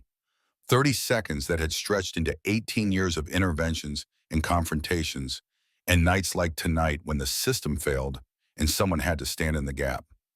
Elena had told him not to waste what her husband bought. Marcus didn't think this was waste, but some nights he wondered what Tommy would say if he could see what Marcus had become. Would see honor in it, or just violence in a different uniform? The knife on his belt pressed against his side with each breath. Physical reminder, physical debt. Marcus had carried it through countless situations like tonight, and it had never left its sheath because presence was usually enough. Because showing men what you could do was often more effective than doing it. But someday presence wouldn't be enough. Someday someone would push past words and threats, and Marcus would have to decide how far he was willing to go, what line he wouldn't cross, what cost was too high. He pulled into Rachel's driveway and cut the engine. The house was dark except for the porch light she left on when she knew he was coming. He sat on his bike in November cold and looked at that light and thought about truck drivers who kicked in doors to save strangers, about Marines who took bullets meant for their brothers, about a network of survivors who turned their trauma into protection for others. Rachel appeared in the doorway wearing a robe, hair down, looking every one of her 43 years in harsh porch light. She didn't say anything. Just looked at him, and he looked back, and they had the whole conversation in silence, the way siblings who'd survived trauma together could. She'd heard what happened. She knew it got messy. She wanted to know if he was okay. He didn't have an answer for that question. Hadn't had an answer for 18 years. He dismounted and walked toward the house. Rachel held the door open, and he went inside where it was warm, and Scout the dog greeted him with enthusiasm. Dogs reserved for people they loved unconditionally. Marcus sat on Rachel's couch, and she brought him coffee he didn't want and wouldn't drink, and they sat together in the kind of comfortable silence that came from shared history and shared purpose. Officer Clark called. Her voice was soft, not accusatory, just stating facts. Said you intervened. Said Walsh is in custody. Said you walked away before it became something he'd have to arrest you for. Marcus nodded, stared at his coffee, watched steam rise and dissipate. Thought about Sarah Mitchell walking to that bus stop tomorrow night without Ryan Walsh waiting for her. Thought about Amanda Torres and Jennifer Park getting phone calls that the man who'd terrorized them was finally facing consequences.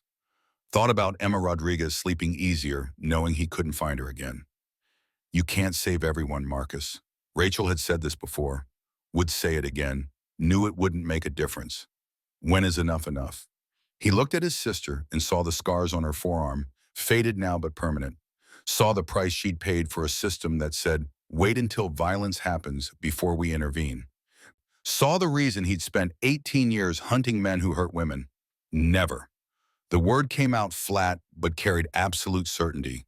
It's never enough because somewhere tonight another woman is scared. Another predator is hunting. And someone has to stand between them. Rachel's eyes filled, but she didn't argue. Just nodded and squeezed his hand, and they sat together while night deepened outside. And somewhere Ryan Walsh was in a cell realizing his pattern was broken, and somewhere Sarah Mitchell was probably lying awake, trying to process what happened, and somewhere the next situation was already developing. The next predator choosing his target, the next call that would bring Marcus and his brothers to stand in the gap because that's what the code demanded. Some debts could only be paid forward. The road went on, and Marcus Hayes would ride it until the day he couldn't anymore, carrying Tommy's knife and Rachel's scars in the faces of every woman who'd whispered, please help me, because they had no one else to turn to. That was the cost of being a guardian. You saved people but stayed dangerous, protected them but frightened them, did what was necessary but paid for it in sleepless nights, in questions about where justice ended and vengeance began. Marcus had stopped trying to answer those questions years ago. He just kept moving forward, like a man with a promise to keep and a debt that would never be fully paid. 48 hours after Rose's diner, Marcus sat in his garage surrounded by motorcycle parts and tools that smelled like grease and metal and decades of mechanical work. The phone rang at 7 in the morning, too early for casual conversation, exactly the time cops called when they had official business to conduct. He picked up on the second ring. Stone. Officer Clark's voice carried the weight of a man who'd spent 2 days processing paperwork and questioning a suspect who'd finally broken under the reality of his situation. Thought you'd want an update. Marcus waited. He'd learned years ago that silence made people fill space with information they might otherwise hold back. The garage was quiet except for the drip of oil from a pan under his Harley and the distant sound of traffic on the highway a mile away. Ryan Walsh confessed. All 3 cases, Amanda Torres and Jennifer Park, both filed formal complaints like you said they would. DA's charging him with 3 counts, stalking, 2 counts, violation of restraining order across state lines. Looking at 5 to 7 years with his record, the numbers meant Ryan would serve maybe 3 if he kept his head down, maybe 4 if he caused trouble inside. Not enough time to balance the scales for 3 women whose lives he'd damaged. But more than those women would have gotten if Marcus hadn't sat down in booth 9 and made Ryan understand his anonymity was gone. His lawyer's already talking plea deal. Clark continued, and something in his tone suggested he wasn't thrilled about that reality. Could be out in 2 to 3. Marcus absorbed this without reaction. The system worked the way the system worked. Plea deals and reduced sentences and early parole for good behavior. He'd stopped expecting justice to look clean years ago, stopped expecting punishment to match the crime. All he could do was break patterns and hope the intervention bought victims enough time to rebuild. Sarah gave her statement. Clark's voice shifted, became more careful. Said you and your boys saved her. Also said she was scared of you. Said she saw a knife on the table. Said the whole thing felt like it could have gone violent any second.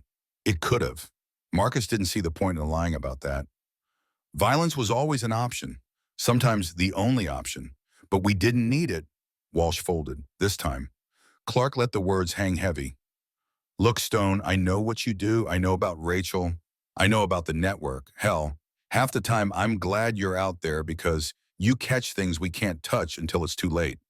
But I'm telling you this as a warning, and as his voice dropped lower, became almost personal, as someone who respects what you're trying to do. You keep pushing this line, eventually you're going to cross it. And when you do, I won't be able to look the other way. Understood. I mean it, Marcus. Next time there might not be a next time. You could end up in the cell next to whatever predator you're hunting. The call ended. Marcus set the phone down and looked at his hands. Grease under the nails from working on the bike's engine, calluses from years of gripping handlebars and tools and weapons. These hands had pulled Jenkins from a burning Humvee, had held Tommy Rodriguez while he bled out, had filed police reports and gathered evidence, and sat across from men like Ryan Walsh offering them choices between hard and harder. Clark was right. The line kept getting closer. Each intervention pushed Marcus further into territory where the law couldn't protect him, and the code was the only thing keeping him from becoming what he hunted. Someday the math would change. Someday someone would fight harder, force his hand, make him choose between walking away and doing something he couldn't take back. He went back to working on the Harley. Routine maintenance, change the oil, check the brake pads, adjust the chain tension. Work that required attention but not thought, that let his mind wander while his hands stayed busy. By noon he'd finished and the bike purred smooth when he started it, ready for whatever road called next. Friday evening, Marcus rode to Rachel's house with grocery bags strapped to his bike because she'd mentioned wanting to cook something their mother used to make, and he'd picked up the ingredients without being asked. That's what family meant. Showing up, paying attention, doing the small things that said, I'm here and I'm not leaving. Rachel opened the door before he knocked, Scout barking enthusiasm behind her legs. She looked tired. Teaching wore on her these days. All those kids with problems that originated at home and manifested in her classroom, where she was expected to educate and counsel and parent and somehow produce test scores that satisfied administrators who'd never stood in front of 30 11-year-olds dealing with poverty and trauma and parents who were too broken to help. You didn't have to. She gestured at the groceries but stepped aside to let him in, her smile genuine despite the exhaustion around her eyes. Wanted to. Marcus carried the bags to the kitchen and started unpacking while Rachel put water on for coffee. They moved around each other with the practiced coordination of people who'd spent decades in shared spaces. Scout settled at Marcus's feet hoping for drop food, tail thumping against the linoleum in optimistic rhythm. Clark called you. Rachel made it a statement, not a question, because she knew how information flowed through the network, knew that cops and survivors and advocates all talked to each other in channels that official reports never captured. Ryan's going away. 2 to 7, likely serves 3. Rachel nodded slowly, processing that information against the backdrop of her own experience. Connor Blake had served 5 years for attacking her, been released after 3 for good behavior, immediately violated parole by contacting her through Facebook. He'd gone back for another 2 years, and Rachel had moved twice during that time, changed her number, learned to sleep with pepper spray under her pillow, and Scout trained to bark at strangers approaching the house. How many now? Her voice was soft, not judgmental, just tired. How many interventions since you started this?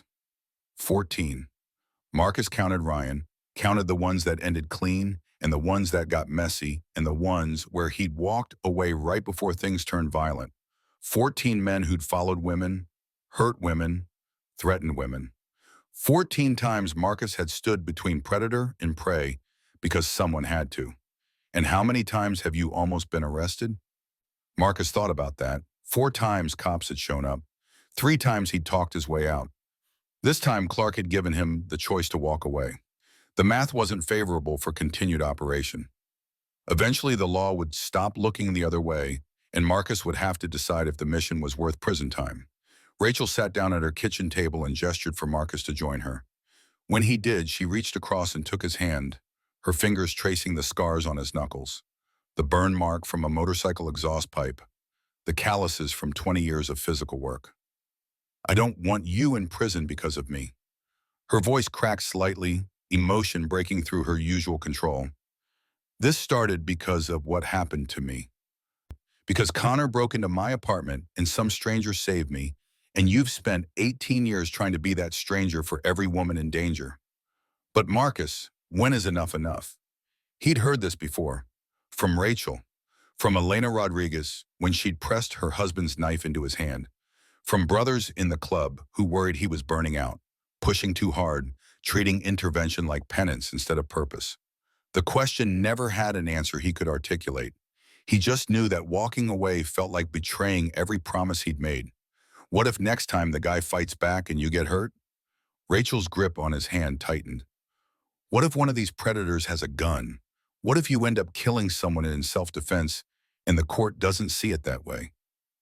Then that's the price. Marcus met her eyes, saw the fear there, the love there, the desperate wish that he'd choose his own safety over the mission. Tommy paid mine. I'm paying forward what he bought. You've paid it. Rachel's voice rose, frustration bleeding through. 14 times over, you've paid it. At some point, you have to let yourself live instead of just surviving on borrowed time and dead men's promises. The coffee pot burbled to completion. Rachel got up to pour 2 cups, adding sugar to Marcus's the way he liked it, the way their mother had taught them coffee should taste before the Marine Corps trained him to drink it, black and bitter as medicine. They sat together drinking coffee that was too hot and too sweet and tasted like childhood in a house that didn't exist anymore, with parents who died years ago in a car accident that left Marcus and Rachel as each other's only family. I know you're scared for me. Marcus set his cup down carefully, the ceramic making a soft sound against wood. I'm scared for me too sometimes, but that fear doesn't change what needs doing. Somewhere tonight a woman is in danger. The cops can't help because the law requires evidence of harm. But I can, we can, the network can. And when you're dead or in prison, who helps them then? Marcus didn't have an answer for that. The network would continue. Reaper and Wrench and 400 other riders across 23 states would keep showing up when women needed protection. But Rachel wasn't asking about the network. She was asking about her brother, about the toll this took on him, about how much longer he could carry weight that never got lighter. 6 months passed before Marcus saw Sarah Mitchell again. 6 months of other interventions in other towns, of nights riding Route 44 and stopping at diners that weren't Rose's, of calls from the network about situations developing in places where local brothers could respond faster than he could. The work continued. The road rolled on. Marcus kept his promise, one intervention at a time, while trying not to think too hard about Rachel's question or Clark's warning. The courthouse in downtown Harrisburg looked like every other government building Marcus had ever seen. Stone and glass, and the kind of architectural intimidation meant to remind citizens that the state held power and they held none. He sat on his Harley across the street, engine off, watching people stream in for morning court sessions. Lawyers in suits, families looking lost and worried. Court officers checking IDs at the metal detectors. Sarah walked up the courthouse steps at 9:45, 15 minutes before Ryan Walsh's sentencing hearing. She wore dark slacks and a blazer, her hair pulled back severe and professional. Marcus almost didn't recognize her without the diner uniform, without the exhaustion and fear that had defined her 6 months ago. She looked older, harder, like someone who'd survived something and decided to build armor from the experience. 2 women walked with her. Amanda Torres, dark hair and glasses, wearing a lawyer suit that suggested she'd finished law school and passed the bar. Jennifer Park, lighter hair and younger, dressed more casually but carrying herself with the same determined energy. 3 survivors who'd never met until their shared trauma gave them common cause. Marcus watched them disappear into the courthouse. He wouldn't go inside. Didn't need to see Ryan Walsh sentenced. Didn't need the closure that victims deserved, but guardians never got. His part had ended in Rose's Diner 6 months ago, when he'd broken the pattern and given the system space to work. What happened in that courtroom was between Ryan and his victims, and the judge who'd decide how much freedom was worth in exchange for terrorizing 3 women across 4 years. The hearing lasted 90 minutes. Marcus knew because he watched the clock on the courthouse tower and counted the minutes the way he used to count time until extraction in Fallujah. At 11:30, the doors opened and people streamed out. Sarah emerged with Amanda and Jennifer, the 3 women standing together on the courthouse steps talking in the way people do after justice has been served, incomplete and imperfect, but better than nothing. 6 years, Sarah's voice carried across the street, pitched high enough that Marcus could hear from his position in the parking lot. Eligible for parole in 3, but the judge said she'd recommend against early release given the pattern across multiple states. Amanda said something Marcus couldn't hear, and all 3 women hugged, clinging to each other like survivors of a shipwreck who'd made it to shore together. They separated after a long moment, and started down the courthouse steps. Sarah looked across the street and froze. She'd spotted Marcus on his Harley, unmistakable in his leather vest with Hell's Angels patches. Their eyes met across 2 lanes of traffic and a lifetime of different experiences. Marcus saw her face cycle through expressions: recognition, gratitude, fear, uncertainty about whether to approach or pretend she hadn't seen him. He made the decision for her, started his engine. The Harley rumbled to life and he pulled out of the parking lot heading west on Market Street, leaving Sarah and her fellow survivors to process their victory without the complication of the man who'd enabled it through methods the law couldn't endorse. In his mirror, he saw Sarah raise her hand, a half-wave that might have been greeting or goodbye or acknowledgement that some debts couldn't be repaid with words. Marcus didn't wave back. Just rode until the courthouse was a memory in his mirror and the road opened up again with all its familiar promises and demands. 18 months after Ryan Walsh's sentencing, Marcus's phone buzzed at 2 in the morning. The ringtone was specific, assigned to emergency contacts only, the sound that meant someone needed help immediately. He came awake with the combat veteran's curse of instant clarity, heart already racing, hand reaching for the phone before his eye fully opened. "Need you, Bob's Tavern, Route 22. Now." Reaper's text was short and urgent. Marcus didn't waste time asking questions. He rolled out of bed, pulled on jeans and boots, grabbed his vest from the chair where it lived within arm's reach. 2 minutes from asleep to on his bike, engine cold starting in the November pre-dawn. He'd made this transformation enough times that it was automatic, muscle memory and training overriding the body's desire to stay horizontal and unconscious. Route 22 was 30 miles south, 2-lane blacktop through farmland that looked eerie and exposed in his headlight. Marcus pushed the Harley harder than was safe given the temperature and road conditions, but safe had stopped being the priority years ago. Someone needed help, Reaper had called. That was enough. Bob's Tavern sat in a gravel parking lot surrounded by absolutely nothing. One of those rural bars that served locals who'd been drinking there for 40 years and didn't welcome strangers except as sources of fresh money. Marcus had been there twice, knew the owner tolerated bikers as long as they didn't start trouble, and paid their tabs. 2 motorcycles were already in the lot, Reapers and wrenches. The men stood near a Honda Civic talking to a woman who was crying and trying to hide a bruise forming on her left cheek. 20 feet away, a man paced near a pickup truck, drunk and angry, yelling at them about minding their own business and how his girlfriend was leaving with him right now and they had no right to interfere. Marcus pulled in and cut his engine. The sudden silence felt heavy. The drunk man turned toward him, seeing another biker, calculating whether 3 was too many to fight or just enough to make this interesting. Marcus dismounted and walked toward the situation with the calm certainty of someone who'd broken up bar fights and domestic disputes in insurgent ambushes. Same principles applied. Assess threat, establish dominance. Resolve without violence if possible, with violence if necessary. "She's my girlfriend." The man's words slurred together, alcohol and rage making him stupid. "This ain't your business." Reaper stood between the man and the woman, his father's knife visible on his belt but not drawn. "She says she's not, says you hit her. That makes it our business." The woman, 30s, blonde, terrified, was trying to make herself smaller behind Wrench's bulk. Marcus caught her eye and saw Rachel at 23, saw Sarah at 23, saw every woman who'd ever needed someone to stand between her and violence. "Sir, you need to leave." Marcus kept his voice level, the officer tone that suggested this was a lawful order rather than a request. "Go sleep it off. Come back tomorrow when you're sober and have a conversation like adults." The man took 3 steps toward Marcus, fists clenched, looking for a fight that would let him reclaim some sense of control over a situation that had spiraled away from him. "Fuck you. You don't know what she—" Marcus caught his fist mid-swing. The technique was Marine Corps close quarters combat, practiced 10,000 times in training, and executed in situations where mistakes meant death. He twisted the man's wrist, applied pressure that brought him to his knees in the gravel, and held him there without breaking anything or causing permanent damage. "Leave. Now.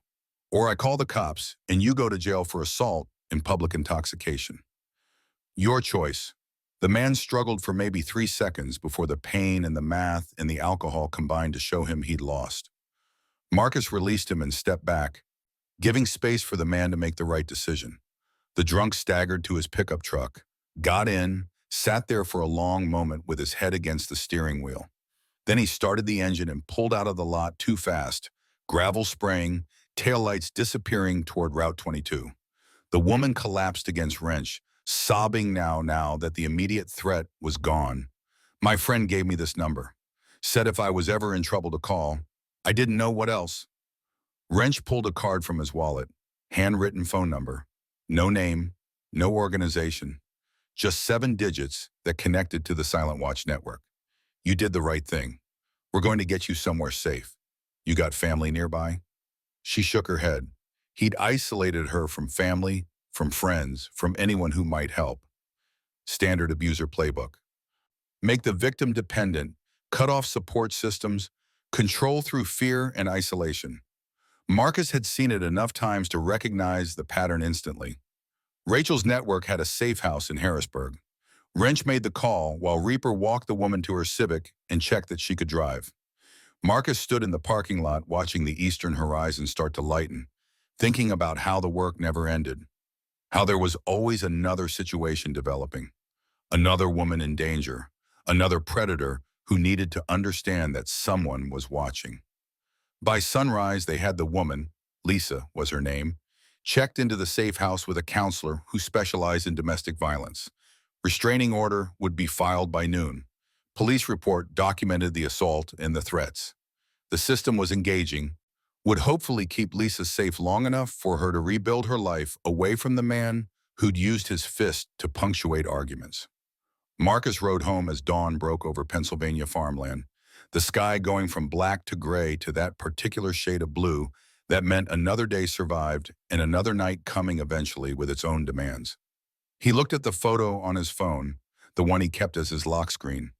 Tommy Rodriguez Sr. in Iraq, arm around young Marcus, both of them grinning at the camera like they were immortal, and the war was an adventure instead of a grinder that turned men into ghosts. 3 years after that November night at Rose's Diner, Wrench came to Marcus with something heavy weighing on him. They were in Marcus's garage, both working on their bikes.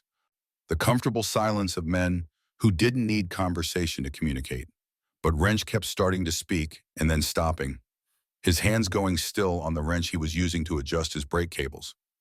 Finally, Marcus looked up. Whatever it is, just say it. Wrench set down his tools and took a breath like he was preparing to confess something he'd kept buried too long. It's about your sister, about what happened to her 18 years ago. Marcus went very still. Rachel's attack was the foundation of everything that came after. The reason for the network and the interventions and the promise Marcus had made to become the truck driver who'd saved her. If Wrench had information about Connor Blake, about the attack, about something Marcus had missed, my dad. Wrench's voice was rough, emotion breaking through his usually steady demeanor. Jake Morrison, the truck driver who saved her. That wasn't a fake name. That was his real name. The world tilted. Marcus felt his hands go numb, felt his vision narrow to Wrench's face, felt 18 years of searching and wondering crash down into this moment in a garage that smelled like motor oil and metal. Your father, the words came out flat, disbelieving. Your father was the man who saved Rachel. Wrench nodded, his eyes wet. Found out 5 years ago. Dad was dying, cancer. He told me about that night. Said he was making a delivery near campus. Heard a girl screaming. Kicked in a door. Pulled some bastard off her. Held him until cops came. Then he left before they could get his full information because he had warrants. Old warrants, stupid stuff, unpaid tickets, and a bar fight from years before. Didn't want them digging into his background. Marcus couldn't breathe. The man he'd spent years trying to find, the ghost who'd saved his sister and disappeared, had been Wrench's father. Had died 5 years ago. Had been gone before Marcus could thank him. Could tell him what that one act of courage had meant. Could explain how it had changed everything. Why didn't you tell me? Marcus's voice came out strangled. Why wait 5 years? Dad made me promise. Said he didn't save her for gratitude. He saved her because it was right. because standing by while someone screamed wasn't an option for him. Wrench scrubbed his face with his hands, leaving grease smears across his cheeks. But when I met you, heard Rachel's story, realized my dad was that truck driver, I couldn't just walk away. So I joined the watch. Figured I'd pay forward what my dad started. The garage was silent except for Scout, whining from Rachel's house next door, sensing emotion through walls.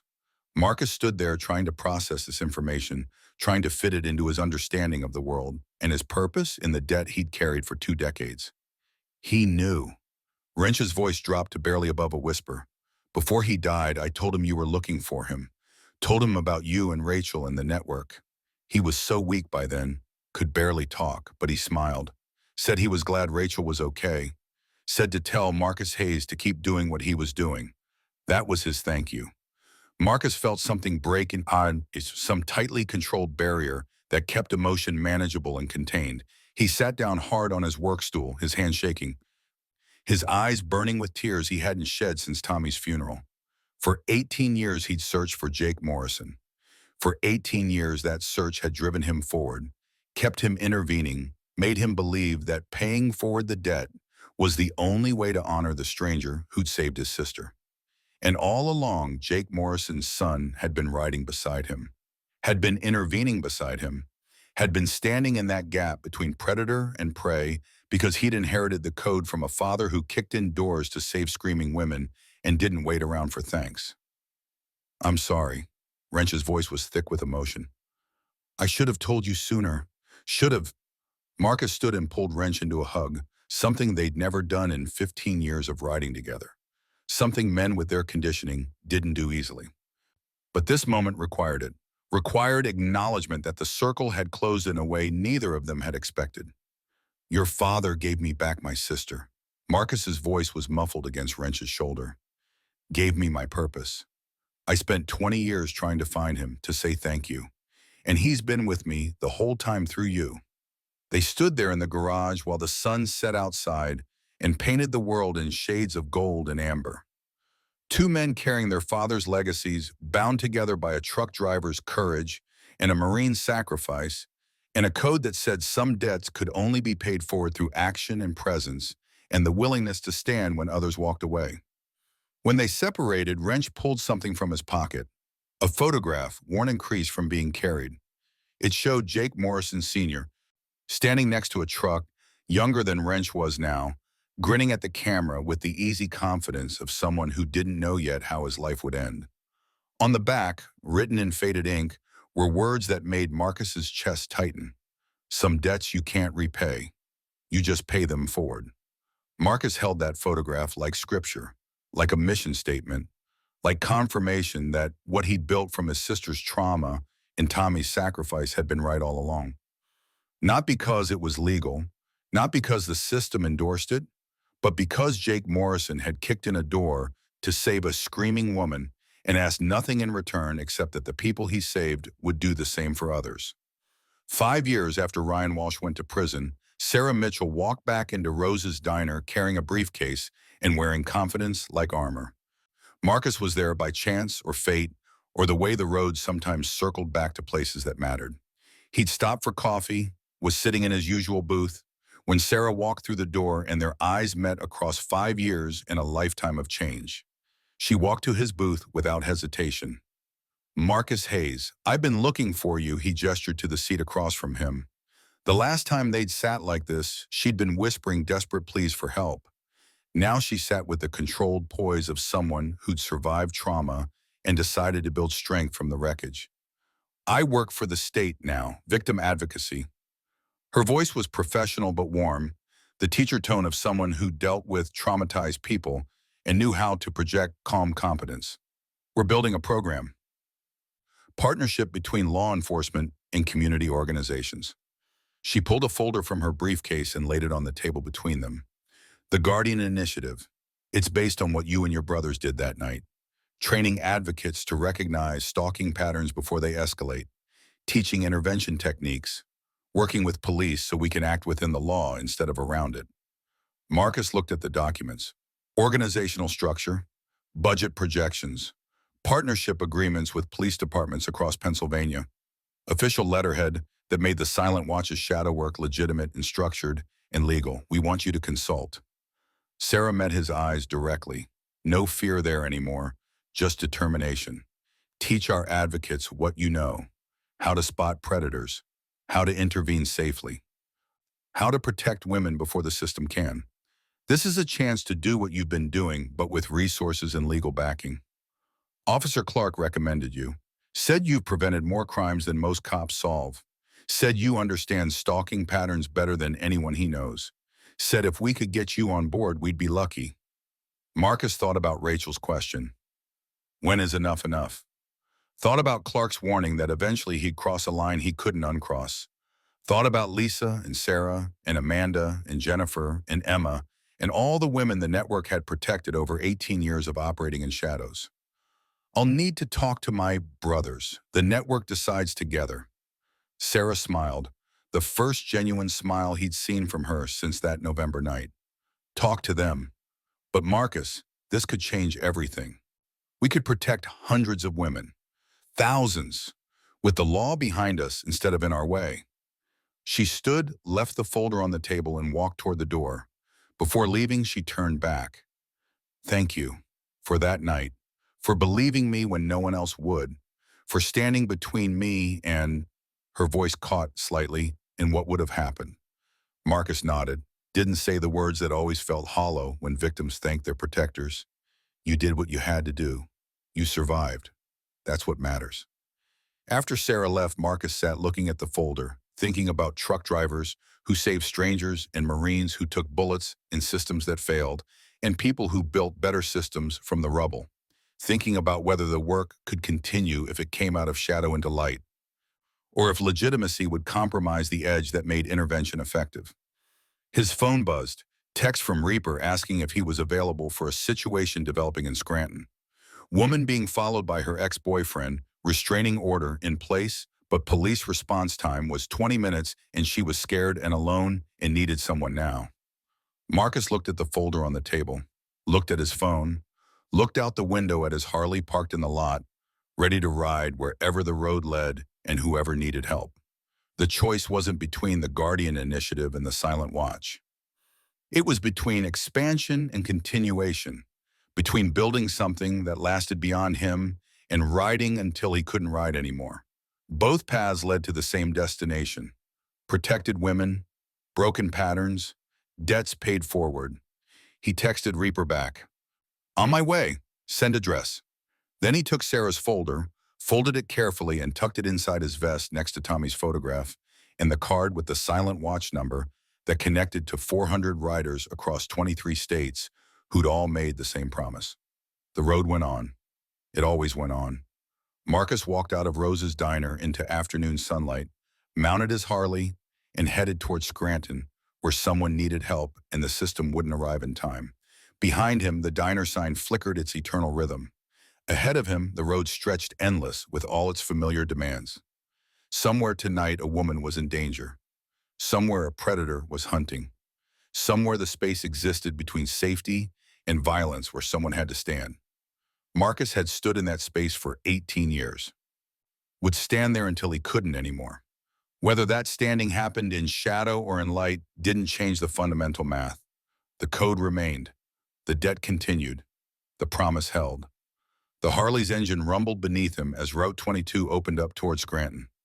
Marcus leaned into the turn, feeling the road through his bones, feeling the pull of the next situation and the next and the endless next that defined his life. The afternoon was clear and cold and perfect for riding. The kind of day that made you remember why motorcycles existed, why the road called, why some men needed movement and purpose more than they needed comfort and safety. 20 miles outside Scranton, his phone buzzed with an update from the woman who'd called. Her ex had left.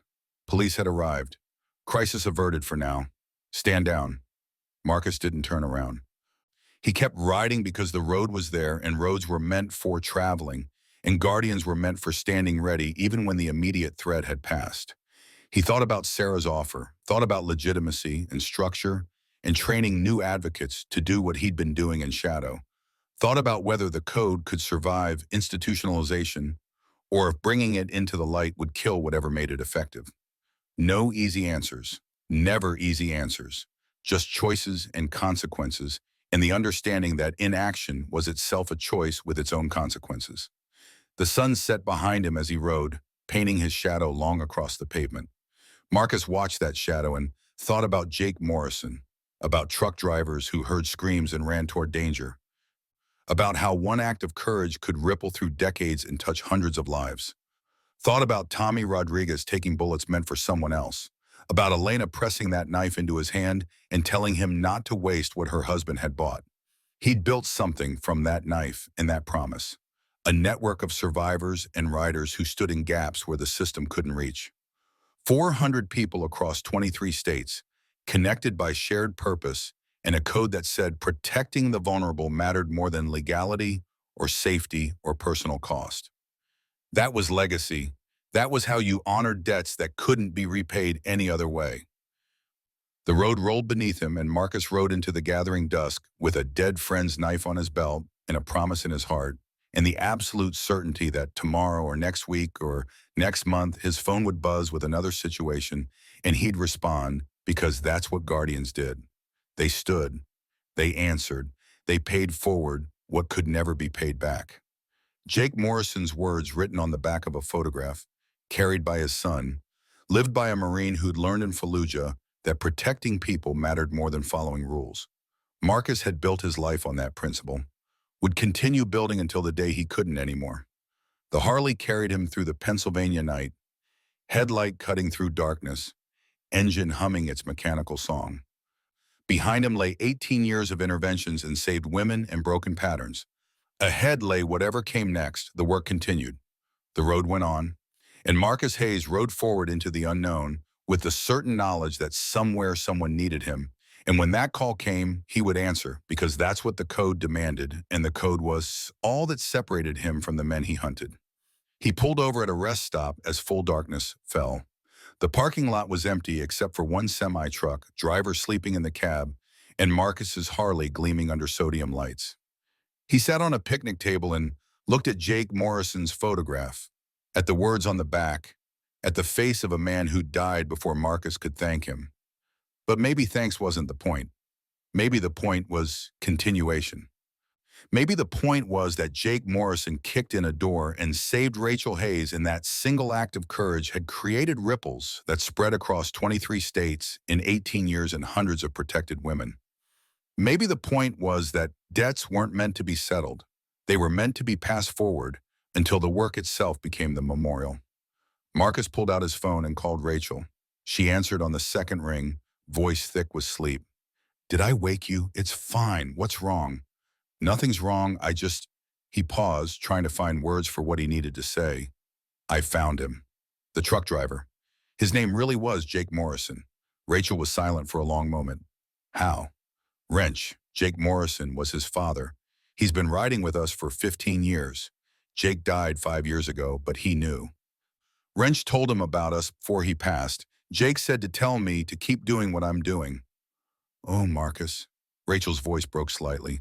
"After all these years of searching." "I know, and I was thinking, Sarah came to see me today. She's working for the state now, victim advocacy. They want to build a program based on what we do, make it legal, train people, or work with cops instead of around them." "What did you tell her?" "I told her I needed to talk to my brothers." "But Rachel, I think maybe this is how it's supposed to work. Jake kicked in your door. That saved you. That created the network. That led to 18 years of interventions. And now maybe it becomes something bigger. Something that outlasts me. You're not dying, Marcus. Not yet. But someday.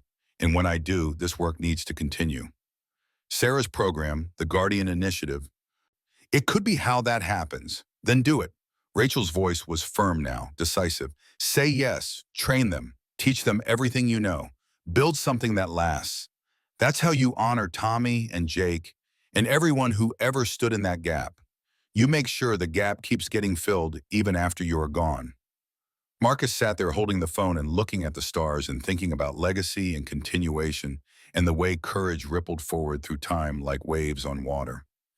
He thought about Reaper carrying his father's knife and Wrench carrying his father's photograph and Marcus carrying Tommy's debt and Rachel's scars and the faces of every woman who'd whispered, "Please help me. I'll call Sarah tomorrow. Tell her yes. Good." Rachel paused. "Are you okay? Really?" Marcus considered the question. Considered 18 years of interventions and close calls and nights wondering if the next situation would be the one that put him in prison or a grave. Considered the weight he carried and the code he lived by and the road that kept calling. Considered that he'd found Jake Morrison, or at least his son, and that the circle had closed in a way that felt like completion, even though the work would never be complete. "Yeah, I'm okay, better than okay. I know what comes next." They said goodnight, and Marcus sat in the rest stop parking lot under stars that looked the same as they had in Fallujah, as they had on every road he'd ridden, as they would long after he was gone. The permanence of stars and the impermanence of men, and the work that bridged the gap between them. He started his bike and pulled back onto the highway heading home. The Guardian Initiative folder was in his vest. Jake Morrison's photograph was in his vest. Tommy Rodriguez's knife was on his belt. And somewhere ahead, someone was in danger and would need help, and the network would respond because that's what the code demanded. The road went on. Marcus rode it, and behind him, invisible but real, the legacy spread like dawn breaking over mountains, touching lives he'd never know, protecting women he'd never meet, rippling forward through time because one truck driver kicked in a door and one Marine took a bullet and one man decided that some debts could only be paid by passing them forward until the work itself became immortal, even when the workers weren't. Some debts you can't repay, you just pay them forward. Jake Morrison had written those words on the back of a photograph 3 decades ago. Tommy Rodriguez had lived those words in a Fallujah alley. Marcus Hayes was living them now on a Pennsylvania highway at midnight, with the road stretching endlessly ahead, and the certain knowledge that tomorrow he'd wake up and do it again, because that's what Guardians did. They stood. They rode. They answered the call. And when they fell, others rose to take their place because the code didn't die with any one man. The code lived in the work, in the standing, in the promise that somewhere between danger and safety, someone would always be there to fill the gap. Marcus rode home through the Pennsylvania night with that promise burning in his chest like a second heartbeat. The road called, he answered, and the legacy continued, rippling forward through time, touching lives, breaking patterns, paying forward debts that could never be settled but always had to be acknowledged. The work continued, the road went on, and Marcus Hayes rode forward into whatever came next, carrying the weight of the past and the promise of the future, and the absolute certainty that some things mattered more than survival, more than safety, more than anything except the code itself. Protect those who can't protect themselves. Stand when others walk away. Pay forward what can never be paid back. That was the code. That was the promise. That was the road that stretched endlessly ahead into darkness and light, and all the spaces between where guardians stood watch and women walked safely home, and debts echoed forward through decades until they became something bigger than any one life or death or promise. The road went on. Marcus wrote it, and the legacy continued, immortal and imperfect and absolutely necessary, until the day came when no one needed guardians anymore because the world had finally learned to protect its own. That day wasn't today. That day wasn't tomorrow. But Marcus Hayes would ride toward it anyway, one intervention at a time, one protected woman at a time, one paid forward debt at a time, until the road ran out or he did, whichever came first. The Harley's engine rumbled beneath him, the stars wheeled overhead, and somewhere ahead, the next call was already forming, the next situation developing, the next woman who would need someone to stand between her and the wolves. Marcus would be there. He always was. That was the code. That was the promise. That was the road that never ended, and the work that never stopped, and the debt that kept getting paid forward through time until it became less about individuals and more about something eternal. Some debts you can't repay. You just pay them forward. And Marcus Hayes had built his life on that principle, would die on that principle, and hoped that when his time came, someone else would pick up the knife and the photograph and the promise and keep riding forward into whatever darkness needed light. The road went on. It always went on. And Marcus rode it toward home and tomorrow and the next situation and the endless next that defined his purpose and his life and his legacy.